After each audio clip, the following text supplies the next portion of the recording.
Чем eFootball 2026 и впрямь может порадовать, так это списком легенд, которые на протяжении целого года постепенно появлялись в игре с разной периодичностью. И на фоне всего этого мы как-то отвыкли, что раньше новые игроки светились в игре немножко раньше, когда модельки их лиц добавляли в файлы игры. По сути, такая практика сохранилась. Но все же на протяжении 26-й части зачастую было так, что некоторые игроки появлялись совершенно внезапно, даже не упоминаясь в файлах игры, ни в качестве фамилий, ни уж тем более в качестве моделек реальных лиц. И тем не менее, с обновлением до версии 5.5.0 в игре появились новые игровые фейсы, которые в свою очередь принадлежат эпикам и которых мы также должны увидеть в ближайшее время. Конечно же, куда же без наших амбассадоров, но и новые лица также успели засветиться, поэтому давайте ознакомимся с ними поподробнее.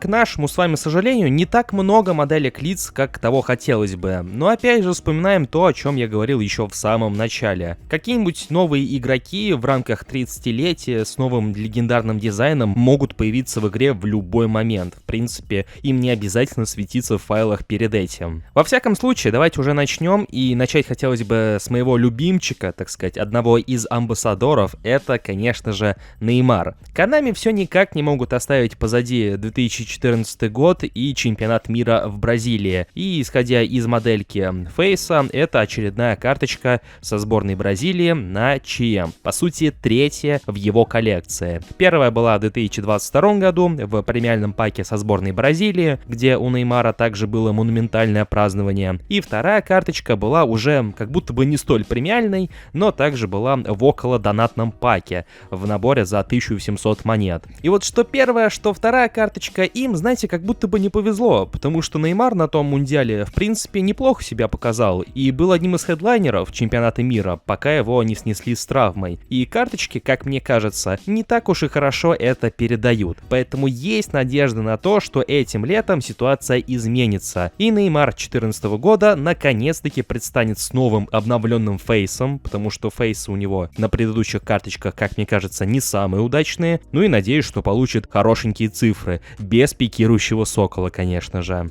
Второй игрок с моделькой лица, на которого стоило бы обратить внимание, это, конечно же, Рио Фердинанд, который получит карточку от сборной Англии, образца 2006 года, то есть чемпионата мира, вот с такими вот косичками. В принципе, за год присутствия в eFootball Фердинанд себя очень даже неплохо зарекомендовал, поэтому тут особо гадать не придется ни по цифрам, ни по стилю, поэтому главным остается вопрос, а что же будет с ростом Фердинанда? Ведь, как некоторые из вас знают, у его манчестерской карточки рост проставлен неверно, и Konami завысили его настоящий рост. Поэтому остается гадать, получит ли новая версия реальные цифры роста, или же Konami будут настаивать на своем, чтобы Фердинанд в своей метовости не терял. А вот и новички, один из которых это Диего Коста, и, судя по всему, он будет одним из новых игроков, которые заедут в рамках 30-летия серии PES-eFootball. Исходя из модельки его лица, скорее всего, это будет Диего Коста образца 2017-2018 года. И учитывая, что у нас приближается Мундиаль, и уже двое упомянутых игроков также отсылаются именно к чемпионату мира, скорее всего, это будет также карточка от сборной Испании, как раз-таки на чемпионате мира 2018 года. И второй новичок, который затесался среди моделек геймфейсов, это Джанлука Замбротта, правозащитник сборной Италии, и по модельке которого мы также можем сделать вывод о том, что он также будет представлен от сборной Италии, также с чемпионата мира 2006 года. У Джанлуки еще и подбор клубов, в принципе, такой удачный, знаете ли, потому что он бегал и за Барселону, и за Милан, а как мы все с вами знаем, что первые, что вторые, это партнерские команды. Поэтому в случае с Джанлука его можно будет перевыпускать как угодно. И как игрока сборной Италии, и как игрока Барселоны, и как игрока Милана, и даже Ювентуса, лицензии на которые у Konami хоть и не имеется, но игроки тем не менее частенько светятся в игре от этой черно-белой команды. Также в файлах игры засветились геймфейсы Филиппа Инзаги, который, если честно, я не совсем понимаю, какие именно изменения он претерпел, потому что мне кажется, что моделька его лица как-то не особо отличается от тех, что уже светились в игре. Тогда как Синди Оно получает совершенно новую модельку лица, ибо до недавнего времени он был представлен в игре уже без волос, тогда как эта моделька, ну, судя по всему, отсылается к более ранним этапам его карьеры, где-то вот к промежутку 2000-х там годов, началу 2000-х.